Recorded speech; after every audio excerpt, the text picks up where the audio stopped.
I think we all share when we're driving down the highway. Oh, yeah. Yeah, like the music is playing, the weather is great, you're making really good time, and then totally without warning, that little yellow check engine light just pings on the dashboard. Oh, man, it is the ultimate mood killer. I mean, your stomach just completely drops. Right.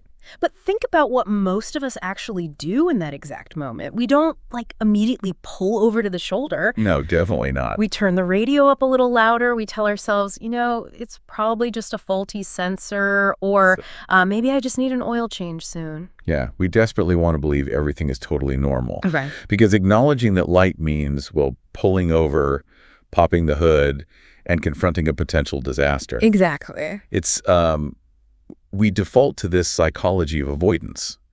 The human brain is basically a prediction machine that wants to conserve energy, right? So we just pick the most benign explanation possible to protect our immediate peace of mind. So keep that exact psychological blind spot in mind today, but instead of your car, I want you to apply it to your home. Oh, wow. Yeah, the place where you sleep. What happens when the check engine light of your own house starts flashing and you simply, choose to look away? Welcome to today's deep dive. I'm really looking forward to unpacking this one. Same here. So we're looking at a deeply unsettling firsthand account today that's been widely circulated online. It's titled The Attic Mystery. And our mission here isn't just to, read a scary story to you. No, far from it. We're going to examine the actual anatomy of an unseen home invasion. Right. We're really analyzing the source material to understand how these incredibly small, easily dismissible anomalies can mask a deeply chilling reality right above your head. And crucially, why our brains are just so eager to ignore those warning signs. Let's lay the groundwork for you. The source material outlines this narrator who lives entirely alone in a house that they inherited from their grandfather. Okay, an older home. Yeah, it was built in the 1940s. And the architectural detail that this entire thing hinges on is a classic pull-down attic ladder. And it's located right in the main hallway. Just right out in the open. Exactly. Just a square panel in the ceiling with a little string hanging down. That architectural element is really crucial to understand here. This isn't like a detached garage or a heavy basement door with a deadbolt. Right. It's very accessible. The barrier between the primary living space and that dark, unfinished attic is incredibly thin. It is quite literally just a piece of plywood on hinges. Just floating above your head. Yeah. And that lack of structural security is what allows an intrusion to happen in the first place. But it also plays perfectly into that psychological blind spot we were just talking about. Which brings us to the really subtle anomalies. According to the account, the red flags begin showing up about 6 months prior to the major climax. 6 months, wow. Yeah, half a year. And when I say subtle, I mean things you would dismiss in a heartbeat, like a cereal box left out on the kitchen counter when the narrator was absolutely certain they had put it back in the pantry. Oh, I do that kind of stuff all the time. Right. Or a kitchen chair pulled out from the table just 3 or 4 inches. There are no broken windows. Nothing of value is missing at all. See, this is exactly where cognitive dissonance comes into play. When we encounter something slightly out of place in our sanctuary, our brain is forced to resolve conflicting information. How do you mean? Well, on one hand, the chair moved. On the other hand, my house is locked and I'm safe. Processing the idea that a stranger is actually in your home requires a massive amount of cognitive and emotional energy. Yeah, nobody wants to process that. Exactly. So the brain takes the path of least resistance. It just tells you, oh, I must be getting forgetful. You essentially gaslight yourself to feel safe. Precisely. By blaming themselves for the misplaced cereal box or the moved chair, the narrator unconsciously protects their own sense of security. They maintain that fragile illusion that their fortress is impenetrable. But, that illusion only works on the human brain. Right. Because the narrator's dog starts acting completely bizarre.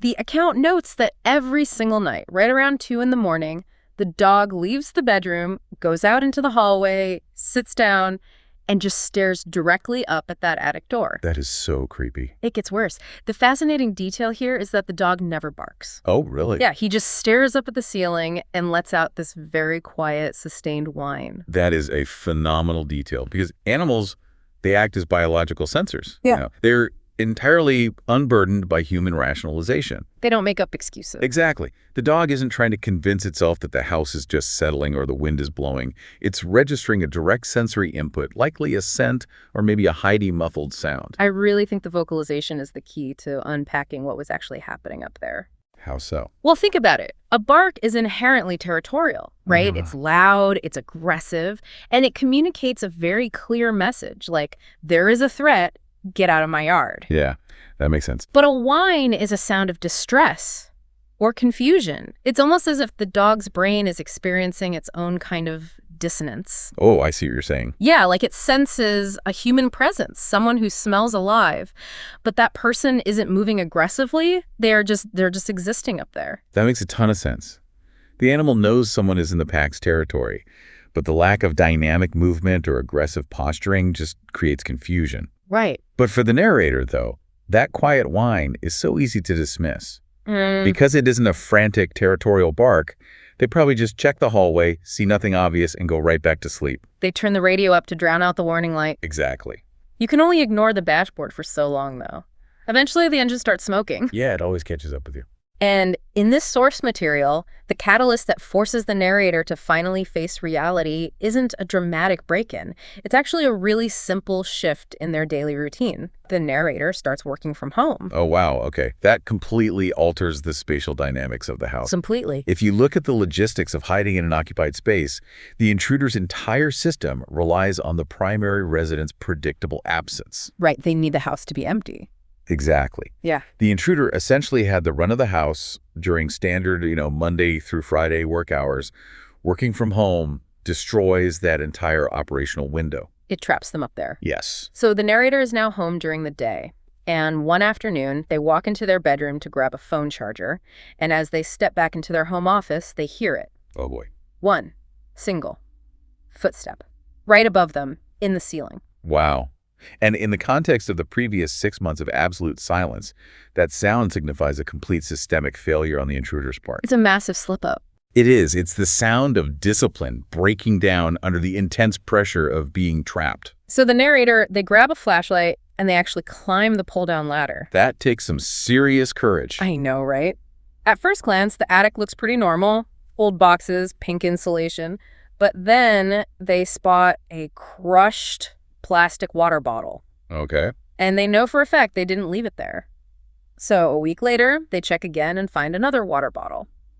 Only this time, the bottle isn't covered in a layer of dust. See, that lack of dust in an otherwise untouched 1940s attic is definitive physical evidence. You can't ignore that. No, because dust acts as a natural chronological marker in abandoned spaces. If it's clean, someone has been there recently. It's like finding a broken plastic seal on a medicine bottle. It instantly communicates that the environment has been tampered with. Yeah, that's a great analogy. You can't blame your memory for a clean water bottle. So the narrator attempts to gather some empirical evidence. They leave their smartphone up in the attic overnight, just tucked away and set to record video. Which is honestly a very logical, modern response to an anomaly like that. But the result of that recording is where things get highly contentious in the analysis. Right, because the next morning, the narrator retrieves the phone. The recording had mysteriously stopped after exactly 3 hours. Right. And the battery, which the narrator specifically noted had been at 87%, was completely drained to zero. The account mentions this rapid drain had never happened to that particular device before. Right, but let's look at this objectively, though. We are talking about an unventilated attic in an older home. Sure. Those spaces can easily act as thermal ovens, trapping heat and reaching temperatures well over 120 degrees. Extreme heat is notorious for completely destroying lithium-ion battery performance. You think it was just the heat.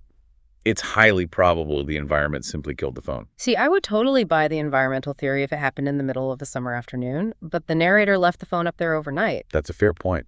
Even in a poorly ventilated space, the temperature drops significantly after the sun goes down.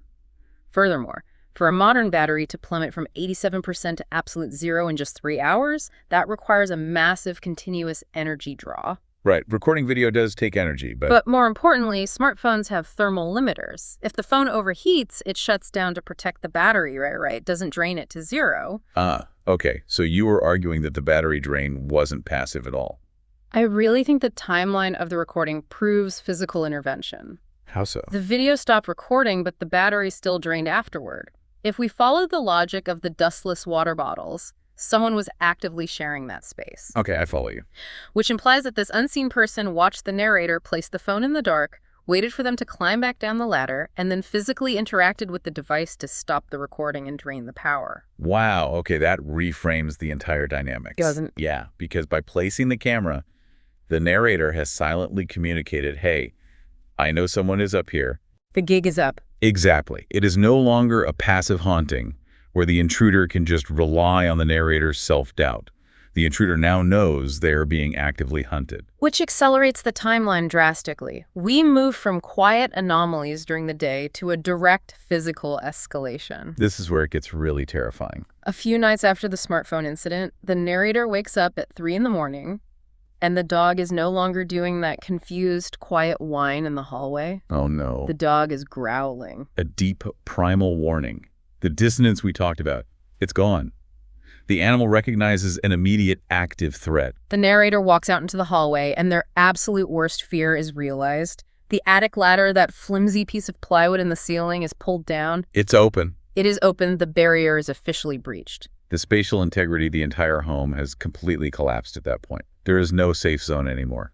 The narrator knows they didn't leave it open, so they grab a baseball bat, call the police, and they make the smartest decision in the entire account. What do? They immediately back out of the house and stand in the front yard to wait for law enforcement. Yes. Never clear the house yourself. That is so smart. The police arrive, they clear the main floor, and then they cautiously ascend into the attic. A few minutes later, an officer calls the narrator back inside. And this is where the physical reality of the situation becomes almost like too much to process. The psychological dread actually materializes into hard physical evidence. The police take the narrator up the ladder, and they show them a hidden space tucked far back behind the old insulation and structural beams. It wasn't just a quick hiding spot. No, it wasn't just a spot where someone took a nap. It was a dedicated lair, there were makeshift blankets, there was a pile of empty food wrappers. That's so invasive. There were multiple fresh, undusty bottles of water. An unseen person had been actively surviving in that crawl space. You know, the physical survival items are disturbing on their own, but they really only suggest someone was seeking basic shelter. True. It's the next item the police find that fundamentally changes the nature of the intrusion. The notebook. Yes. Tucked into the blankets, the police find a small, handwritten notebook. And inside are pages and pages of meticulous notes detailing the narrator's exact daily routine. It's chilling. The precise time the narrator left for the office, the exact window of time they returned, the duration of the evening dog walks, literally everything was cataloged. If we break down the psychology of that notebook, it completely reclassifies the entire event. Because it's premeditated. Exactly. This isn't a crime of opportunity. It elevates the situation from a transient individual just seeking shelter into systemic predatory surveillance. Predatory is the perfect word for it. The intruder's primary activity up in that hot, dark space wasn't just hiding. It was actively studying the narrator. It is the absolute destruction of privacy on a molecular level. Think about how that differs from a traditional burglary. Oh, it's vastly different. If someone kicks in your door to steal your television, it's a massive violation of your physical space. But finding that notebook, that violates your psychological identity. You can't put a price tag on that kind of damage. You thought you were alone when you were, pouring your cereal. But you weren't alone. You thought you were in private when you were watching television. You were being observed, timed, and cataloged. It creates this panopticon effect within your own sanctuary. You realize that your totally mundane, unguarded moments were actually performances for a hidden audience. It's nauseating. The notebook reveals the obsessive depth of the intrusion, but what the police officer points out next reveals the terrifying proximity of the threat. This part always gets me. The narrator, visibly shaking, asks the officer, "How long do you think they have been living up here?" And the officer's quiet reply is just devastating. Yeah. He just says, long enough to know everything. It confirms every fear the notebook introduced. But then the officer shines his flashlight toward the corner of the makeshift lair. Sitting right there, on a piece of cardboard, is a partially eaten sandwich. Oh my God. And the sandwich is still radiating physical heat. It is warm. See, that detail is a masterpiece of logistical horror. Logistical horror, I like that. Well, It completely collapses the timeline. It proves beyond a shadow of a doubt that the intruder wasn't a phantom or a memory. They were a physically active human being, and they were present in the house during the exact moments the narrator was waking up. Right. If we look at the physics of the timeline, it is incredibly unsettling. Let's break it down. Okay, so the ladder was down when the narrator woke up to the dog growling. The narrator immediately called the cops, backed at the front door, and stood in the yard. Right, they were watching the front of the house. The police arrive, search the attic, and find a sandwich that hasn't even had time to cool down to room temperature. Which logically means the intruder evacuated the attic and the house only moments before the police walked through the front door. And if the narrator was standing in the front yard staring at the house the entire time... They didn't see anyone leave. Exactly. It means the intruder had to have slipped out of a back window or a side door. They were in the same immediate orbit. Oh, that is terrifying. The intruder likely used their intimate knowledge of the home's layout to brush right past the narrator in the dark and just vanish into the neighborhood. According to the source, the police searched the perimeter, but the intruder was never found. They just evaporated. And, that undeniable proof of a near miss destroys any remaining illusion that the house can ever be repaired. You can't come back from that. When the very concept of your home is dismantled from within like that, you can't just install a new deadbolt and go back to sleep. The psychological boundary is permanently shattered. Which brings us to the resolution, or rather the lack of one. The account states that the narrator packed their essentials and moved out of their grandfather's house the very next week. I don't blame him one bit. Not at all. That 1940s home with its thin plywood attic panel has sat entirely empty ever since. Looking at the entirety of this account, I think the absolute core takeaway is the profound importance of trusting your own biological instincts over the societal desire for normalcy. Trusting the dog's whine, essentially. Yes. We are desperate to believe the cereal box just fell, or the dog is just whining at a mouse in the walls. But this source proves that sometimes the seemingly irrational fear is actually the completely rational reality. Your check engine light is there for a reason. Exactly. Don't turn the radio up. And what makes the psychological impact of this deep dive so enduring is the absolute absence of closure. The narrator survived. They escaped the house. Physically, they were unharmed. Right. But they admit in their account that they still wonder about that final night. They wonder if the intruder was standing silently in the tree line just watching them drive away. Or worse. Yeah. Or if they simply waited for the taillights to disappear and slipped right back into the empty house. The structure itself became a trap. And by abandoning it, the narrator neutralized the immediate threat. But I want to leave you with a final thought to mull over, one that builds directly on the physical evidence we just analyzed. Okay. The police found the notebook in the lair. It was full of the narrator's meticulously tracked habits left behind in the intruder's sudden rush to escape. Right, the physical book was left behind. Exactly. But the knowledge inside it wasn't. The intruder spent half a year sitting in the dark, memorizing every single detail of the narrator's life. Every routine. Their schedule, their sleep patterns, their blind spots. The intruder didn't just learn the layout of the architecture, they learned the person. They completely mapped the narrator's entire rhythm of life. So if an unseen predator has spent 6 months intimately studying you to the point where they can predict your every move. Oh, I see where you're going with this. Did moving out of that house actually break the connection? Or is it entirely possible that the intruders simply used their intimate notebook-level knowledge of the narrator's behavior to quietly follow them to their next home? Wow. That is a terrifying application of the data they gathered. The house was just the vantage point. The actual target was always the person. Because at the end of the day, we all lock our deadbolt